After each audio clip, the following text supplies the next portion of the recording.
how do you explain when things don't go as we assume? Or better, how do you explain when others are able to achieve things that seem to defy all of the assumptions? For example, why is Apple so innovative? Year after year after year after year, they're more innovative than all their competition. And yet, they're just a computer company. They're just like everyone else.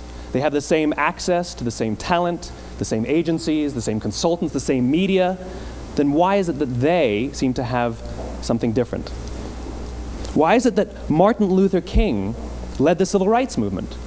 He wasn't the only man who suffered in a pre-civil rights America, and he certainly wasn't the only great orator of the day. Why him? And why is it that the Wright brothers were able to figure out controlled powered manned flight when there were certainly other teams who were better qualified, better funded, and they didn't achieve powered manned flight, and the Wright brothers beat them to it? There's something else at play here.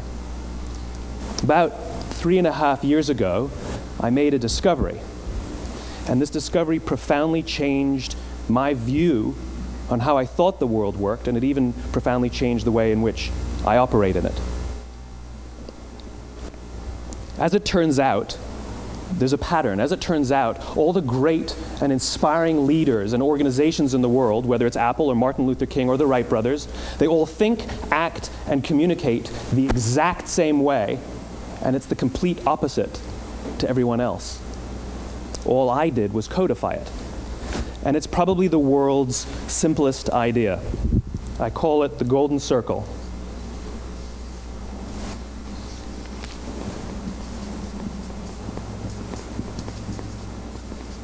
Why, how, what?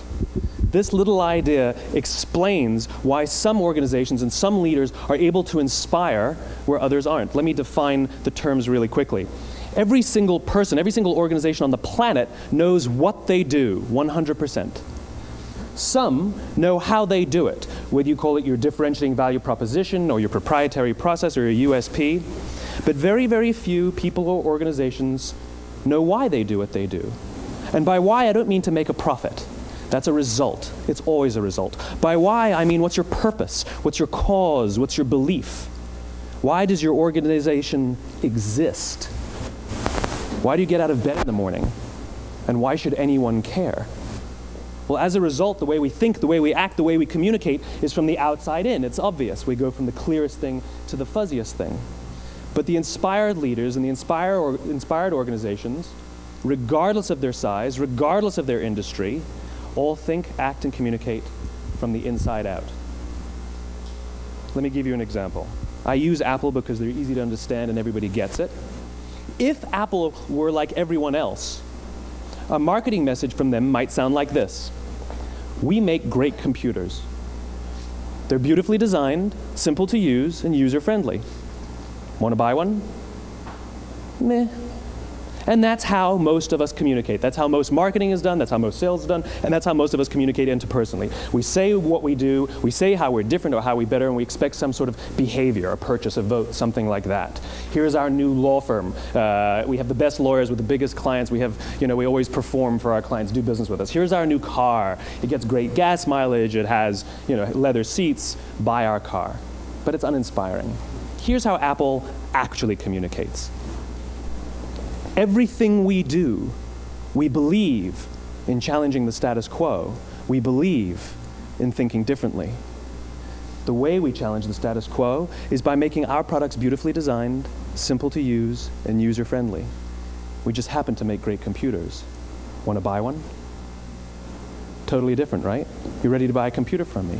All I did was reverse the order of the information. What it proves to us is that people don't buy what you do, people buy why you do it. People don't buy what you do, they buy why you do it. This explains why every single person in this room is perfectly comfortable buying a computer from Apple. But we're also perfectly comfortable buying an MP3 player from Apple, or a phone from Apple, or a DVR from Apple. But as I said before, Apple's just a computer company. There's nothing that distinguishes them structurally from any of their competitors. Their competitors are all equally qualified to make all of these products. In fact, they tried. A few years ago, Gateway came out with flat-screen TVs. They're eminently qualified to make flat-screen TVs. They've been making flat-screen monitors for years. Nobody bought one.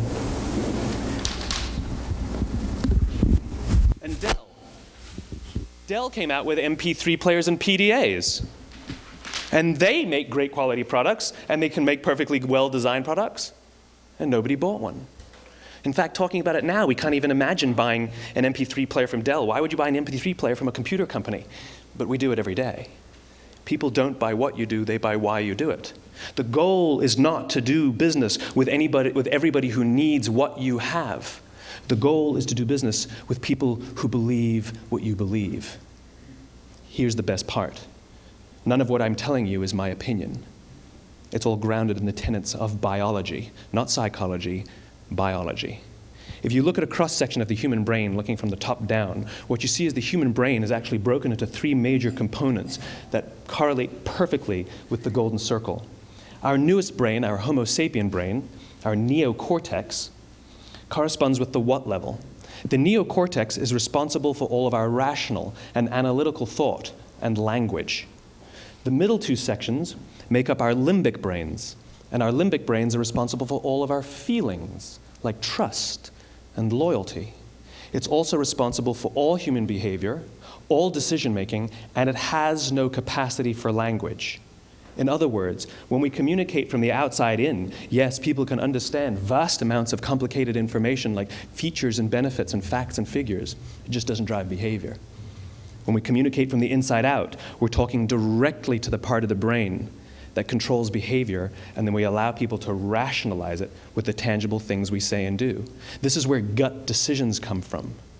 You know, sometimes you can give somebody all the facts and your figures, and they say, I know what all the facts and details say, but it just doesn't feel right. Why would we use that verb? It doesn't feel right. Because the part of the brain that controls decision-making doesn't control language. And the best we can muster up is, I don't know, it just doesn't feel right. Or sometimes you say you're leading with your heart or you're leading with your soul. Well, I hate to break it to you, those aren't other body parts controlling your behavior. It's all happening here in your limbic brain, the part of the brain that controls decision-making and not language. But if you don't know why you do what you do, and people respond to why you do what you do, then how will you ever get people to vote for you or buy something from you, or more importantly, be loyal and want to be a part of what it is that you do? Again, the goal is not just to sell people who need what you have. The goal is to sell to people who believe what you believe. The goal is not just to hire people who need a job. It's to hire people who believe what you believe. I always say that, you know, there's, if you hire people just because they can do a job, they'll work for your money. But if you hire people who believe what you believe, they work for you with blood and sweat and tears. And nowhere else is there a better example of this than with the Wright brothers. Most people don't know about Samuel Pierpont Langley. And back in the early 20th century, the pursuit of powered man flight was like the dot-com of the day. Everybody was trying it. And Samuel Pierpont Langley had what we assume to be the recipe for success. I mean, even now, you ask people, why did your product or why did your company fail? And people always give you the same permutation of the same 3 things. Undercapitalized, the wrong people, bad market conditions. It's always the same 3 things. So let's explore that. Samuel Pierpont Langley was given $50,000 by the War Department to figure out this flying machine. Money was no problem. He held a seat at Harvard and worked at the Smithsonian and was extremely well connected. He knew all the big minds of the day. He hired the best minds money could find, and the market conditions were fantastic. The New York Times followed him around everywhere, and everyone was rooting for Langley. And how come we've never heard of Samuel Pierpont Langley? A few hundred miles away in Dayton, Ohio, Orville and Wilbur Wright. They had none of what we consider to be the recipe for success. They had no money. They paid for their dream with the proceeds from their bicycle shop. Not a single person on the Wright brothers' team had a college education, not even Orville or Wilbur. And the New York Times followed them around nowhere. The difference was Orville and Wilbur were driven by a cause, by a purpose, by a belief. They believed that if they could figure out this flying machine, it'll change the course of the world. Samuel Pierpont Langley was different. He wanted to be rich, and he wanted to be famous. He was in pursuit of the result. He was in pursuit of the riches. And lo and behold, look what happened.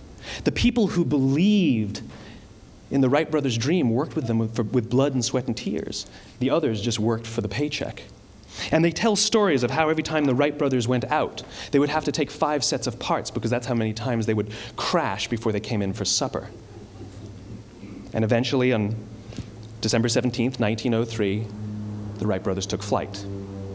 And no one was there to even experience it. We found out about it a few days later. And further proof that Langley was motivated by the wrong thing, the day the Wright brothers took flight, he quit. He could have said, "That's an amazing discovery, guys. Now we'll improve upon your technology." But he didn't. He wasn't first. He didn't get rich. He didn't get famous. So he quit. People don't buy what you do, they buy why you do it. And if you talk about what you believe, you will attract those who believe what you believe. Well, why is it important to attract those who believe what you believe? Something called the law of diffusion of innovation. And if you don't know the law, you definitely know the terminology.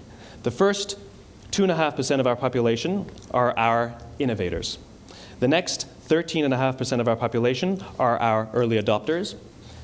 The next 34% are your early majority, your late majority, and your laggards. The only reason these people buy touch-tone phones is because you can't buy rotary phones anymore.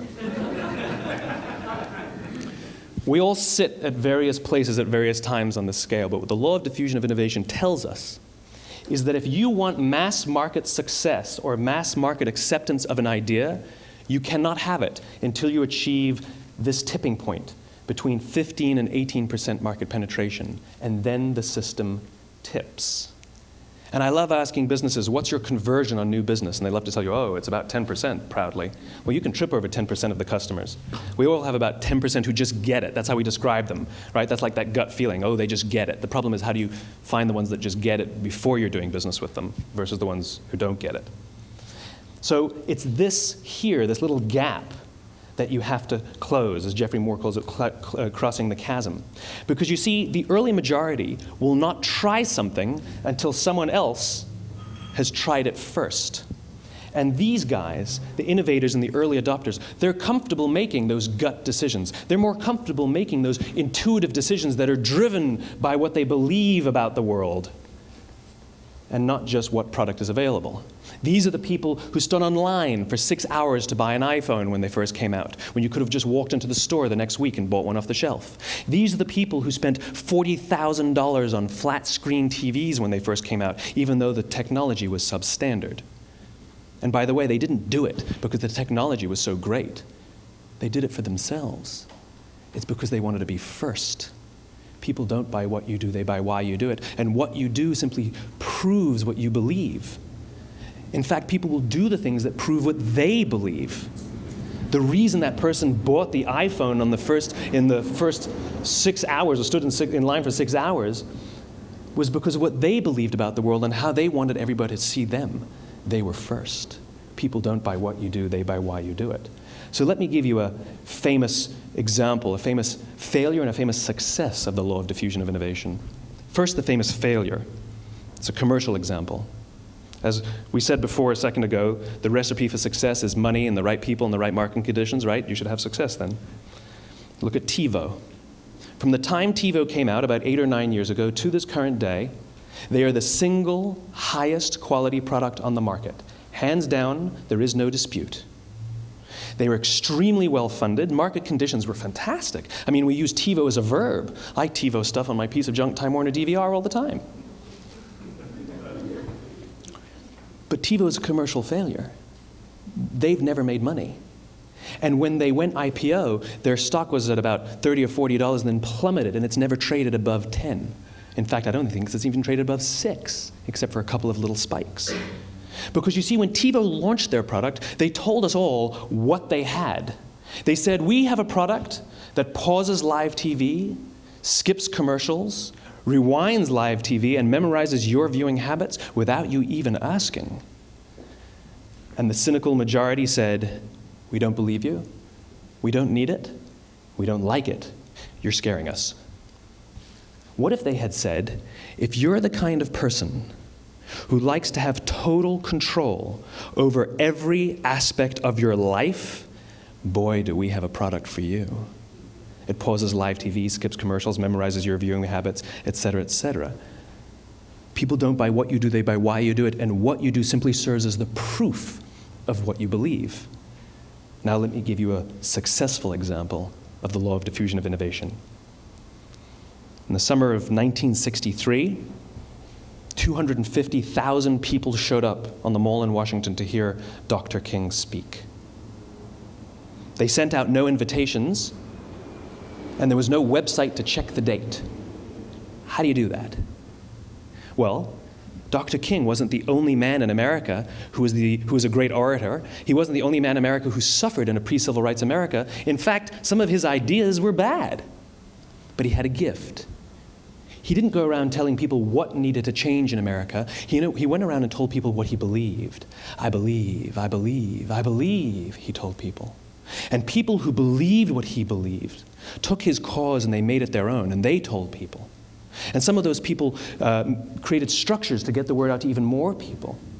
And lo and behold, 250,000 people showed up on the right day, on the right time to hear him speak. How many of them showed up for him? 0. They showed up for themselves. It's what they believed about America that got them to travel on a bus for 8 hours to stand in the sun in Washington in the middle of August. It's what they believed, and it wasn't about black versus white. 25% of the audience was white. Dr. King believed that there are 2 types of laws in this world, those that are made by a higher authority and those that are made by man. And not until all the laws that are made by man are consistent with the laws that are made by the higher authority will we live in a just world. It just so happens that the civil rights movement was the perfect thing to help him bring his cause to life. We followed him not for him, but for ourselves. And by the way, he gave the I have a dream speech, not the I have a plan speech. Listen to politicians now with their comprehensive 12-point plans. They're not inspiring anybody. Because there are leaders and there are those who lead. Leaders hold a position of power or authority, but those who lead inspire us. Whether they're individuals or organizations, we follow those who lead not because we have to, but because we want to. We follow those who lead not for them, but for ourselves. And it's those who start with why that have the ability to inspire those around them or find others who inspire them. Thank you very much.